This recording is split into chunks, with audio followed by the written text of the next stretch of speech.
पायल शर्मा जी। श्री हरिवंश महाराज जी। महाराज जी, कृपा करके बताएं कि क्या शास्त्रों में ऐसा कोई व्रत, अनुष्ठान या तप है जिसके करने से किसी अपने का गंभीर से गंभीर रोग अथवा पीड़ा तत्काल समाप्त हो जाए? देखो, भुलावे में मत पड़ना। शरीर रचने के समय जो प्रारब्ध लिख गया है उसे मिटाया नहीं जा सकता। तस्मात् शास्त्रम प्रमाणम ते, शास्त्र के प्रमाण के अनुसार कहता हूं, ये कोई नहीं कर सकता। वशिष्ठ जी जैसे महापुरुष जो नई सृष्टि की रचना कर सकते हैं, वो भरत जी से कह रहे हैं, सुनो भरत, भावी प्रबल बिलख कहो मुनिनाथ, हानि लाभ जीवन मरण जस अपजस विद्यात। तो हमें लगता है हम नाम जप करें और सहने की सामर्थ्य मांगे, मिटाने की तो जो लिख गया वो तो भोगना पड़ेगा। बड़े बड़े संतों को भोगना पड़ा, रामकृष्ण परमहंस जी, सिद्ध महापुरुष, कई ऐसे महापुरुषों को। तो मुझे लगता है कि हम भगवान से प्रार्थना करें कि कष्ट को सहने की सामर्थ्य दे दे, मिटाने की सामर्थ्य तो मुझे नहीं लगती। मतलब भगवान मिटा सकते हैं लेकिन कानून नहीं है। देखो, श्रवण कुमार का शब्द वेदी बाण के द्वारा दशरथ जी का लीला बनती कि नहीं बनती? तो उन्होंने कहा कि जैसे मैं पुत्र वियोग में मर रहा हूं ऐसे तुम मरोगे। तो भगवान के पिता है दशरथ जी, लेकिन शरीर छोड़ रहे ना वैसे ही, भगवान ने मिटाया तो नहीं ना। तो मुझे लगता है जो प्रारब्ध बन जाता है उसे भोगना पड़ता है।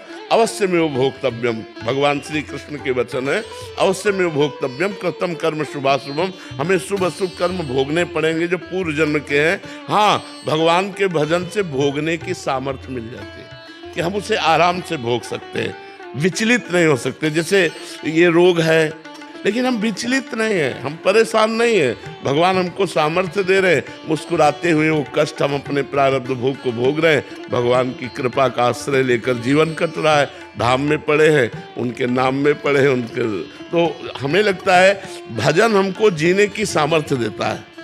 भजन हमें विपत्ति में कैसे निकलना है, कैसे रहना, ये सामर्थ्य। भजन इसको मिटाता नहीं, भजन मिटाता है आवागमन के चक्र को। भजन भगवान की प्राप्ति कराता है, और भजन अगर हम लौकिक कामनाएं करेंगे तो उनकी पूर्ति कराता है। प्रारब्ध को मिटाना बहुत कठिन है।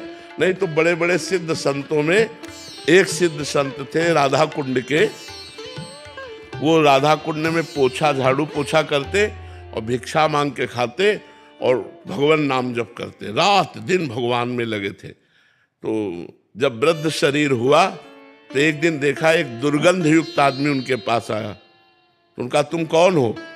तो उनका बाबा तुम्हारा प्रारब्ध। बोले क्या रूप लेके आए हो? बोले 12 साल अब तुमको कुष्ठ रोग होगा। मैं कुष्ठ रोग हूं, गलित कुष्ठ तुम्हारे शरीर में। उनका 12 साल, हमारे पास टाइम थोड़ी राधा कुंड की सोहनी लगानी है, पोछा करना है, ये हमारे तुमसे नहीं पूछेंगे। ये बड़े बड़े भजनानंदी की बात कहते हैं। तब उन्होंने दूसरे दिन फिर आया प्रारब्ध और कहा हम 12 साल के भोग को 6 साल में निपटा देंगे, रात दिन लगा के, आप स्वीकार करो। तो उनका 6 वर्ष तो बहुत होते, 6 वर्ष हमारे पास टाइम नहीं। वो आए और उनका बाबा 1 महीना, हम पूरा 12 साल का कष्ट 1 महीना में भगवा देंगे। बोले 1 महीना भी नहीं। तो बोले बाबा 24 घंटा, बस सड़ जाओगे 24 घंटे में, कोई दवा नहीं लोगे, कोई सेवा नहीं करेगा। बोले वादा पक्का। 24 घंटे अपने शिष्यों से कहा कि मैं जा रहा हूं कमरा में, 24 घंटे बाद निकलूंगा, चाहे जितना चीखू कोई आना नहीं, कोई औषधि नहीं, किसी से बात नहीं।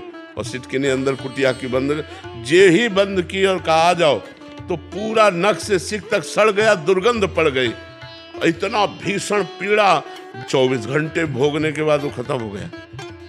मतलब सिद्ध पुरुषों को भी, जिनकी इतनी सामर्थ्य है, उनको भी 12 साल का 12 मतलब 24 घंटे में भोगना पड़ा। इसलिए हमें लगता है कि हम लोग तो कर्म बंधन से युक्त हैं, हमें भोगना ही पड़ेगा। नाम जप से हम कर्म बंधन काटें, हम भगवान की प्राप्ति की सोचे, जो पहाड़ जैसे पाप लगे उनको भस्म करने की सोचे, जो प्रारब्ध आएगा उसे भोग लिया जाएगा। संघर्ष में जीवन तो है ही, इसको इसमें कोई कह सकता है कि हम बाबा के पास गए या किसी अमुक के पास गए या प्रार्थना किया तो हमारा कष्ट दूर हो गया, हमें हमारी मन्नत पूरी हो गई। प्रारब्ध खत्म हो गया तो चाहे बाबा के पास जाओ चाहे न जाओ, समझ लो, प्रारब्ध खत्म हो गया तो ठीक हो जाओगे। और अगर प्रारब्ध खत्म नहीं हुआ तो चाहे जितने बड़े सर्जन और चाहे जितने बड़े बाबा के पास चले जाओ, वो ठीक नहीं कर सकता, वो ठीक नहीं कर सकता है। हम तुम्हें बाबा जीवन के बता रहे हैं, प्रारब्ध भोग खत्म हो गया है तो हो सकता है, नहीं तो ऐसा नहीं है, ऐसा सिद्धांत नहीं। हाँ, एक कार्य है, हम आपके प्रारब्ध को भोग करके मिटा सकते हैं, आप जान नहीं पाओगे। जैसे आपका प्रारब्ध है कि आपके एक फोड़ा होगा और आप सड़ोगे महीना भर, तो 24 घंटा के लिए हमारे फोड़ा होगा और ठीक हो जाएगा, आपको होगा ही नहीं। ऐसे बड़े बड़े संत अपने जनों के प्रारब्ध भोगे हैं, कोई जान नहीं पाया, बुखार आ गया, ये कष्ट है, वो कष्ट है, अपने जनों के कष्टों को ले लिया, भारी कष्टों को थोड़े में भोग कर निपटा दिया, सिद्धांत पूरा किया, लेकिन स्वयं भोगा। ऐसा नहीं कि ये जाओ और ऐसा, हाँ जाओ, तुम्हें नहीं होगा लेकिन मुझे होगा, वो आएगा मेरे ऊपर प्रारब्ध, जाओ आज के बाद तुम्हारा प्रारब्ध मैंने लिया। वो बात हम मतलब सिद्धांत पाया, ऐसे छूछा वाला तो हमने नहीं पाया। बड़े बड़े ब्रह्म ऋषियों को हमने देखा, ये नहीं कहीं आप कहीं में विश्वामित्र जी, वशिष्ठ जी, परशुराम जी, जो सनक सनंदन सनातन सनत कुमार, बड़े बड़े ब्रह्म ऋषियों ने कहीं किसी के जाकर प्रारब्ध को मिटाया तो हमें बता दो। भोगना पड़ेगा प्रारब्ध, अवश्य में भोक्तव्यम कृतम कर्म शुभाशुभम, बिना भोगे नहीं कटेगा। इसलिए होश में कोई पाप कर्म ना बन पावे, नहीं तो वो तुम्हें आगे चल करके दंड देगा, आगे चलकर तुम्हें दुख देगा, आगे चलकर तुम्हारे जीवन में विपत्ति पैदा कर देगा। बहुत होश में रहो, पाप कर्म ना बन पावे।